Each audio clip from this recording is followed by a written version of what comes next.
Asalaamu calaykum waraxmatullaahi wabarakaatu. Gabyagii Carbeed ee caanka ku ahaa geesinimada laguna magacaabi jiray Cantar bin Shadaad ayaa maalin la arkay isagoo ka cararaya dibi oo lahaa. Markaasi ayaa la weydiiyey, ma adigoo cantar ah oo geesinimo lagugu yaqaan ayaad ka cararaysaa dibiga aad weliba adigu leedahay? Cantar ayaa ku jawaabay, dibigu muxuu ka garanayaa inaan geesi ahay iyo in kale? Wuxuuna sii raaciyey, weligaa awooddaada ha u muujin jaahil aan ku aqoon, kaasi oo laga yaabo inuu kaa adkaado.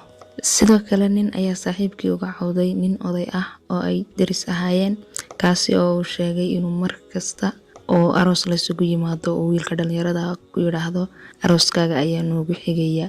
Wiilka dhalinyarada ahi wuxuu yidhi, anigoon diyaar ahayn ayuu markasta dadka hortooda igaga khajil siiyaa. Dabadeedna saaxiibkiis ayuu weydiistay wuxuu sameeyo.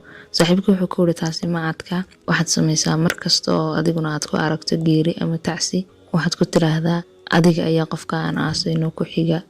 Macallin ayaa ardaydiisa ka mid ah weydiiyey sababta uu layliskii uu diray uga soo shaqayn waayey. Ardaygii ayaa wuxuu ku jawaabay, waan ilaaway. Kadib macallinkii ayaa aad u cadhooday oo ku yidhi, miyaad ilowday cuntadii iyo sharaabkii aad cunaysay?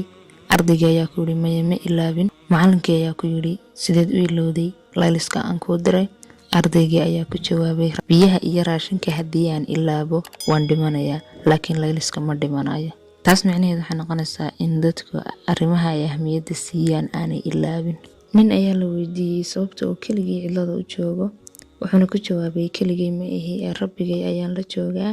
Markaan rabo inuu ila hadlo qur'aankiisa ayaan akhriyaa, markaan rabo inaan anigu la hadlana 2 ragcadood ayaan tukadaa. Loox ayaa musbaar ku yidhi, waad i dulmiday.